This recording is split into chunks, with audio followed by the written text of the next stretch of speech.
네, 오늘은 청년 예수의 기도라는 제목으로 함께 말씀을 나누려고 합니다. 우리 인사하겠습니다. 샬롬, 승리하세요. 세상 누구보다 사랑합니다. 아멘. 우리 이수진 집사님이 100만 년 만에 오셔서 그런지 딱 샬롬 하자마자 모든 시선이 다 저쪽으로 집중이 됐어요. 네. 이 그림은 약 1650년경에 렘브란트가 그린 청년 예수라는 그림입니다. 이것과 관련된 그림이 엄청나게 많고 비슷하게 생긴 이 청년 다양한 표정들의 그림이 전 세계 각국에 이제 퍼져 있는데 그 미국에 있는 거야. 이거는 미국의 필라델피아에 있는 거고, 네, 이게 그 가장 렘브란트의 네, 딱 그 나도 못 가봐서 모르지만 그 미술관에 들어가면 가장 먼저 볼 수 있는 그림이라고 하더라고요. 그래서 그 렘브란트가 그린 그림들 중에 예수님을 가장 잘 표현한 작품 중 하나인데, 렘브란트는 뭔가 그림을 그릴 때 그 모델을 선정해요. 근데 이 사람은 이름 없는 한 청년입니다. 근데 유대인 청년이에요. 유대인들은 이제 여러 종류로 나뉘는데 대표적인 게 세파르딤 유대인이랑 아슈케나지 유대인이라는 게 있거든요. 그러니까 우리가 알고 있는 약간 유럽을 주름잡는 악덕 상인 그룹은 아슈케나지고, 약 그 세파르딤은 소수예요. 한 100, 지금 현재도 150만 명 정도 살고 있는데, 이 사람들은 뭐 모든 유대인들이 마찬가지지만 특별히 더 좀 고난을 많이 받은 그런 유대인 중에 한 파인가 봐요. 17세기면 그 이제 한참 막 고리대금이나 이런 문화가 생기기 시작했을 때고, 유대인들이 그래서 더 큰 핍박을 받기 시작할 때예요. 왜냐하면 가톨릭 교회에서 법으로 고리대금을 못하게 막아놨기 때문에 그런 건 다 유대인들 시켰거든요. 그러니까 이제 유대인들이 좀 이렇게 구정물을 뒤집어 쓰면서 살아간 거죠. 그래서 그 유대인들은 게토라는 곳에 모여서 따로 살고 이랬기 때문에 자기들만의 문화를 비교적 잘 보존할 수 있었을 거 아니에요. 근데 이 게토라는 말은 다른 사람은 거기 안 간다는 뜻이잖아요. 게토화한다 그러잖아요, 우리가. 그러니까 유럽의 다른 백인들 혹은 다른 사람들은 이 유대인들을 굉장히 경멸하고 너희들은 예수를 죽인 민족이야 라고 해서 좋은 자리는 안 줬단 말이에요. 그러니까 그 보통 이 시대의 화가들은 교회 돈 받고 그림 그리면 제일 잘 나가는 화가예요. 근데 렘브란트는 교회 돈을 못 받아요. 우리가 알다시피 이상한 그림만 그리기 때문에. 그 뭔가 성경을 약간 이렇게 뒤집어 읽고 새로운 상상력을 자극하고 기존 교회가 해설하는 방식으로 보려고 하지 않고 늘 새로운 방식으로 보려고 하기 때문에 교회 돈을 못 받아요. 그래서 교회 돈을 받고 그린 예수님들을 보면 막 다 후광이 번쩍번쩍하고 막 온갖 좋은 색채들이 다 들어가고 이런데, 렘브란트의 그림은 좀 이렇게 칙칙하게 느껴지기도 하고 재료비가 별로 안 들어갔을 것 같은 그런 느낌의 그림을 그립니다. 그래서인지 이 사람의 시선도 그냥 평범한 한 사람의 그 시대를 고난스럽게 살아갔을 한 청년을 상정해 놓고 이게 예수다라고 말한 거예요. 민중 신학이라고 하는 게 이제 20세기 중반에 우리나라에서 탄생했지만 사실 그런 것보다 300년 더 앞서서 이 화가는 그런 세계를 상상하고 있는 거죠. 그냥 이 시대에 고통당하고 살아가는 한 사람이 예수다. 이런 참 멋있는 신학자인 것 같아요. 그래서 오늘은 이 청년 예수님이 요한복음의 한 장에 걸쳐서 기도를 하십니다. 그러니까 저는 요한복음을 예전엔 참 어렵게만 생각하고 그냥 공간복음이면 충분하지 않나 이렇게 생각했는데, 이제 교회를 개척하면서 요한복음을 제대로 다시 읽기 시작했거든요. 그러니까 이제 3년여간 동안 계속 요한, 아마 아실 거예요. 함께 해왔던 분들은 계속 요한만 우리가 봤는데, 요한복음이 독특한 점은 이렇게 긴 기도문을 다른 복음서에선 남기질 않아요. 그러니까 예수님이 처음부터 끝까지 말로 했을 거 아니에요, 이 기도문을. 그러니까 이런 귀중한 자료들이 담겨 있기 때문에 요한복음은 참 귀한 복음서입니다. 요한복음 17장은 예수님의 기도문이에요. 그러니까 이제 당신은 하나님의 뜻을 받들어서 영광스러운 곳으로 가시는데 그 과정 중에 여러 어려움들이 있을 테지만 예수님은 잘 해낼 거예요. 근데 예수님이 한 가지 하나님한테 부탁하고 싶은 건 남겨놓고 가는 공동체입니다. 이 공동체가 정말 하나님이 잘 보호해 주시고 인도해 주시기를 바라는 그런 기도문을 요한복음 17장에 쫙 담고 있어요. 그래서 한번 읽어보시고 우리 공동체에도 예수님의 이런 기도를 이렇게 좀 힘으로 받아서 앞으로 나아가는 공동체 되면 좋겠다 하는 생각을 해봅니다. 이 오늘 말씀에서 우리가 9절에서 11절까지를 읽었는데 이 말씀의 핵심 되는 내용이 뭐냐 하면요. 저는 요한이 어떻게 이런 거를 생각해서 글을 썼을까 놀랐는데 이때는 뭐 삼위일체 신학 이런 거 없었을 때거든요. 우리가 하나인 것 같이 그들도 하나가 되게 해주십시오. 그들이 누굴까요? 제자들. 남겨놓고 가는 교회 공동체. 하나님과 내가 나를 우리라고 보는 거예요. 나와 하나님이 하나인 것 같이 저들도 하나 되게 해주십시오. 이게 정말 엄청난 기도라고 저는 생각해요. 그리고 이 하나 된다는 게 왜 중요한 건지 오늘 예수님의 말씀을 통해 우리가 배울 수 있을 것 같습니다. 저는 이제 숭실대학교에서 오랫동안 공부를 했는데 옛날 역사 자료를 보다가 이제 미국 자료를 몇 개 보다가 평양에 유니온 학교가 있다라고 이제 써 있는 거예요. 평양에 숭실이 있지 왜 유니온이 있어? 이랬거든요. 근데 미국 사람들은 숭실 이러면 숭실 뭐 이렇게 발음해야 되니까 어렵고 그 한자로 만들어진 거기 때문에 뜻을 알아야 되는데 그 뜻을 미국말로 번역을 할 수가 없는 거예요. 숭실을 어떻게 번역하겠어요? 그냥 숭실이지. 근데 숭실이라고 하면 못 알아들을 거 아니에요. 그래서 학교 이름을 유니온으로 영어는 따로 정해요. 유니온은 이제 연합하다라는 뜻이잖아요. 연합학교인 거예요. 어떻게 연합학교냐 하면 이때 당시에 평양에 두 개의 학교가 있었는데 하나는 평양 장로회 신학교가 있었고 또 하나는 평양 숭실이 있었어요. 그러니까 평양 장로회 신학교는 기독교 교역자를 배출하는 기관이고 평양 유니온 학교는 기독교 평신도 인재를 기르는 학교였어요. 그래서 이제 중요한 과목이 농업 뭐 이런 과목들을 제일 먼저 가르치기 시작을 했는데 그래서 실입니다. 실제적인 거를 숭하는 거예요. 그래서 숭실이라고 이름을 지었는데 이제 미국말로는 표현할 방법이 없으니까 그냥 유니온이라고 붙였어요. 미국에도 지금 뉴욕에 유니온 신학교가 있죠. 버지니아에도 똑같은 이름의 유니온 학교가 있습니다. 그러니까 이 유니온이라는 게 하나 되게 하는 건데 저는 이 하나됨의 가장 본을 보이신 분이 예수님이라고 생각해요. 왜냐하면 뭐 제가 생각한다고 뭐 그 정답은 아니지만 모두가 그렇게 생각을 할 거예요, 아마도. 왜냐하면 예수님은 어떻게 십자가의 고통을 견딜 수 있었을까? 예수님은 어떻게 모든 사람들의 질타를 받으면서 그 길을 꿋꿋이 갈 수 있었을까? 여기에 정답을 오늘 예수님이 가르쳐 주시거든요. 내가 아버지와 하나니까. 그러니까 하나님의 뜻이 있는데 내가 아버지와 하나가 아니면 그 길로 못 가잖아요. 근데 예수님은 자기의 존재 의식을 하나님과 하나라는 걸 계속 갖고 있었기 때문에 가기 싫은데도 그냥 가는 거죠. 가기 싫다는 생각조차 안 하는 거지. 그냥 하나님이랑 똑같이 가는 거예요. 그러면서 제자들이 하나 되게 해주십시오라고 하나님께 간청하는 기도를 드립니다. 그러니까 이거는 제자들끼리 하나가 된다는 의미도 있지만 내가 당신과 하나인 것처럼 그들도 당신과 하나가 되게 해주십시오라고 하는 기도인 거예요. 그들도 당신과 하나가 되게 해달라고. 예수님의 이 기도를 받은 제자들은 각각 다른 모습으로 하나님과 하나가 되었습니다. 베드로가 어떻게 죽었는지 아는 분 계세요? 성경엔 안 나와요? 네. 그건 어떻게 알 수 있을까 우리가? 네?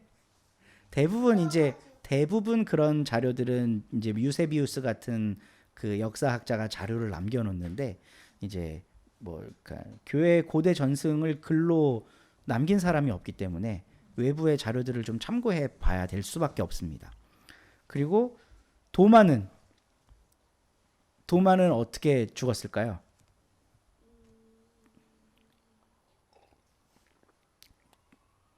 인도에서 죽었습니다.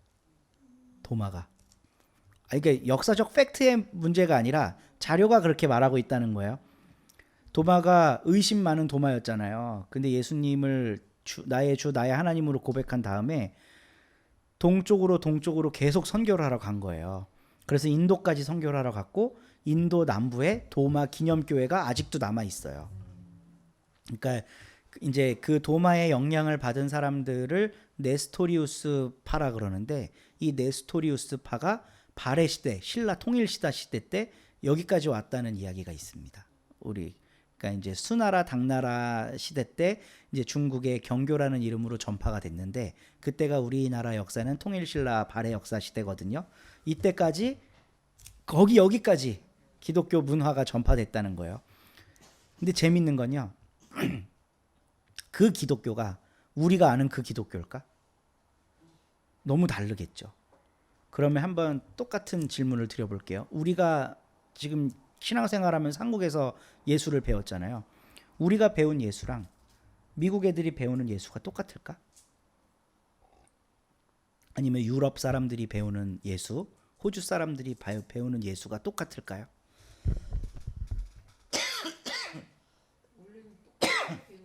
원래는 똑같아야 돼요. 아주 그러면 현실적인 질문을 해볼게요. 우리 주정선 집사님은 아들 하나 딸 하나가 있어요. 언젠가는 하나님 나라 가시겠죠?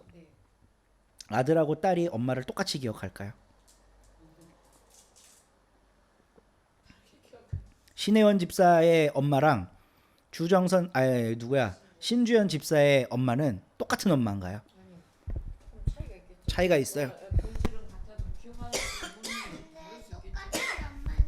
똑같은 엄마는 맞아요? 그래서 저처럼 독생자로 태어나는 게 좋습니다. 혼자 있는 사람. 그러니까 아들 하나 딸 하나인데 엄마는 하나거든요. 우리가 분명히 하나인 줄 알아. 근데 둘이 느끼는 엄마에 대한 감정과 기억은 다를 수가 있어요. 제가 그걸 어떻게 확신하냐 하면, 주정선 집사님에게는 3명의 형제가 있으신데 3분이 기억하는 할머니가 다 다르시더라고. 똑같은 자리에서 얘기하는데 서로 다른 사람을 얘기하고 있어. 한 공간에서 같은 숨을 들이쉬고 내신 이 사람에 대한 기억도 이렇게 다른데, 2000년 동안 지금 이 지구상에는 수천 개의 기독교 종파가 있어요. 이 수천 개의 기독교 종파는 시대별로, 우리는 대한예수교 장로교 통합인데 1970년대 예장 통합의 신앙 고백과 2020년대의 신앙 고백도 다르거든요. 1970년대에는 그때도 제가 한번 얘기 드린 적 있는데, 정관 수술하면 목사직 날라갔어요. 정관 수술하면 노예에서 저거는 생명을 끄는 하나님에 반하는 목사라 그래갖고 목사직을 날렸다니까요. 노예에서 정해서. 근데 2020년에 그런 교회에 노예 있나요? 없어요. 그러니까 시대가 다르면 같은 교단이어도 또 성경에 대한 이해, 예수님과 복음에 대한 이해가 달라요. 도마가 이해한 예수, 베드로가 이해한 예수가 다르다고요. 요한이 이해한 예수도 달라요. 근데 예수님이 지금 뭐라고 얘기하고 계세요? 그들이 하나님과 하나가 되게 해주십시오라고 기도를 하고 있죠. 그러면 예수님의 기도는 실패한 건가? 예수님의 이런 중보 기도는 실패한 걸까요? 그냥 청년 시기에 치기 어린 마음으로 이상주의적인 기도를 하신 걸까? 그게 아니라는 거예요. 예수님의 기도는 너무나도 정확하게 이루어졌고 이루어지고 있고 이루어져야만 합니다. 서로 기억하는 하나님에 대한 기억, 예수님에 대한 기억, 교회가 이래야 된다라고 하는 방향, 이게 다 달라도 그 각각 다른 고백을 하는 그 사람들이 하나님과 하나가 되게 해달라는 예수님의 기도인 거예요. 그러니까 나랑 다른데 저거는 하나님 안 믿는 거야 라고 하면 안 된다는 거예요. 저는 이게 에큐메니컬 정신이라고 생각해요. 근데 이 에큐메니컬 정신이라는 게 언제부터 시작됐냐면, 길게 보면 1900년대 초반부터고 짧게 보면 1948년 네덜란드 암스테르담에서 1차 총회를 할 때로 볼 수도 있습니다. 1948년은 히틀러의 마수로부터 유럽이 벗어난 지 약 3년 정도 지난 다음이에요.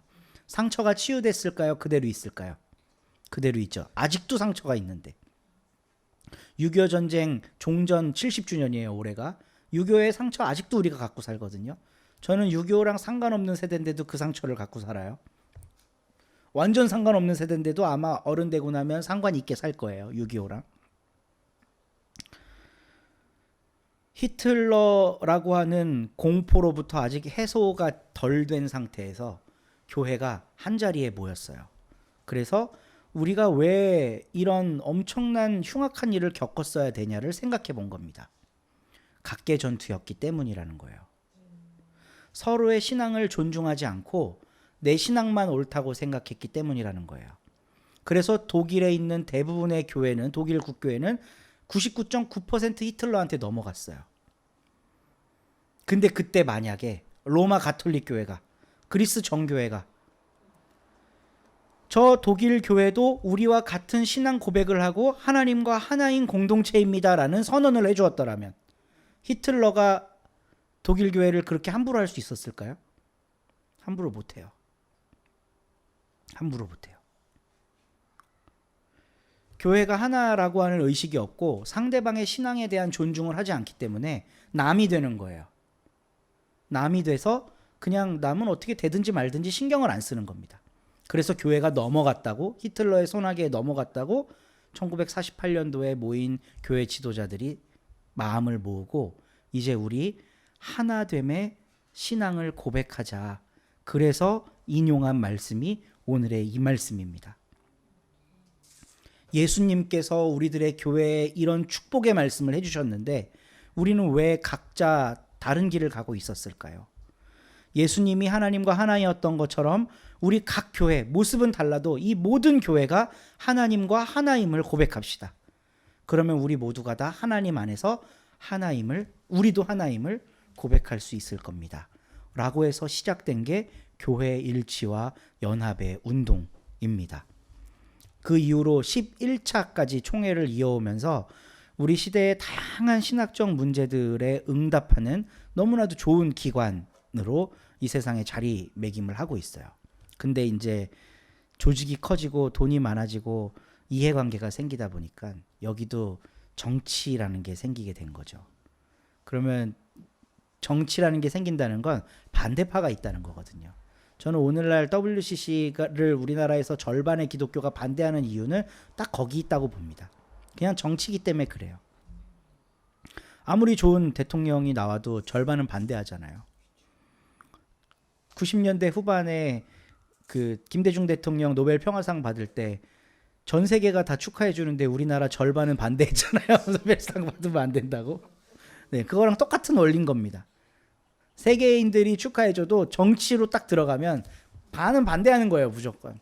그러니까 WCC도 저는 그런 그 정치 집단화되었기 때문에 반대의 위협에 봉착해 있다고 생각을 하는데 WCC가 더 잘 돼야 된다. 이거는 오늘의 말씀하고 아무 상관이 없습니다.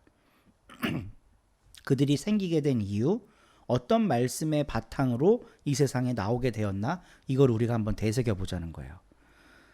예수님과 하나님이 하나였던 것과 같이 저들과 하나님도 하나 되게 해주십시오 라고 하는 예수님의 중보기도 위에 이게 서 있는 거라는 겁니다.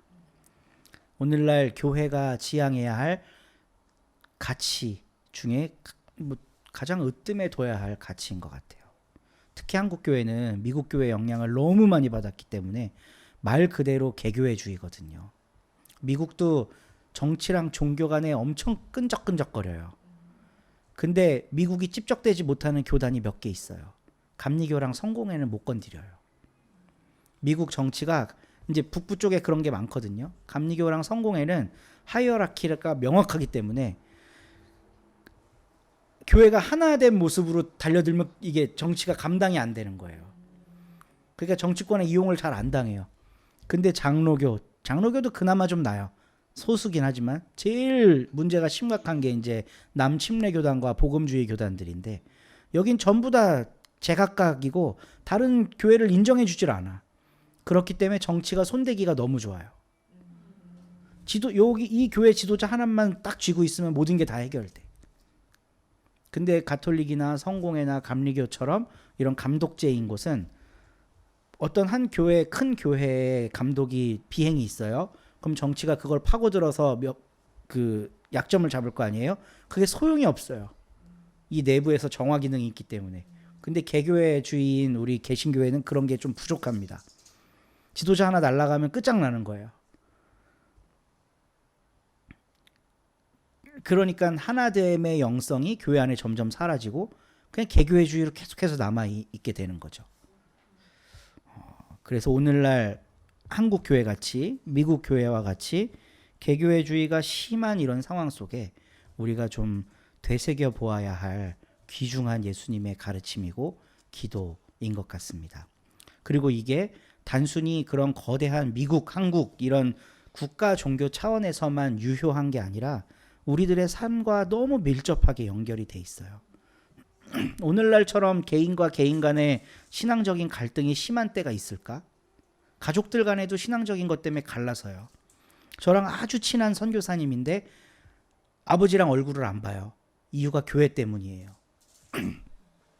강남에 있는 한 대형 교회 출신인데 그 교회가 원로 목사님이 이제 대단한 사람이었거든요. 근데 2세대로 물려주는 과정에서 트러블이 생겨갖고 교회가 두토막이 났어요. 아들은 원로 목사 편, 아빠는 새로운 담임 목사 편. 이래서 서로 죽어라고 싸우는 거예요. 실제로 용역 깡패까지 동원해갖고 폭력 행사를 할 정도로. 그러니까 그게 가정까지 파괴가 되잖아요. 교회 문제 때문에. 하나됨의 영성이 없을 때 이게 그냥 단순한 문제가 아니에요. 우리 삶에서 이게 파탄이 나요. 파탄이. 교회 안에서도 마찬가지고 특히 우리처럼 작은 공동체는 더 위험합니다. 뭐 하나 수틀리잖아요. 그냥 교회 공동체가 사라져 버리는 거예요. 서로 다른 생각과 다른 가치를 갖고 있지만 저분도 하나님과 연결되어 있는 하나님의 자녀다.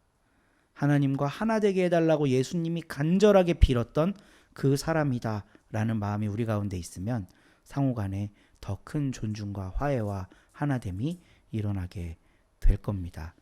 오늘 말씀을 잘 기억하고 예수님이 이렇게 기도하신 것처럼 우리도 하나됨을 위해 기도하며 나아가기를 간절히 바라봅니다. 오늘 함께 할 찬양은 선한 능력으로라는 찬양인데요. 아마 이분이 살아계셨다면 에큐메니칼 운동의 가장 선봉에 서 계셨을 분이에요. 본 회퍼 목사님이 지은 찬양인데 마지막 4절이 하나됨과 아주 깊은 관련이 되어 있습니다. 우리 함께 찬양하겠습니다.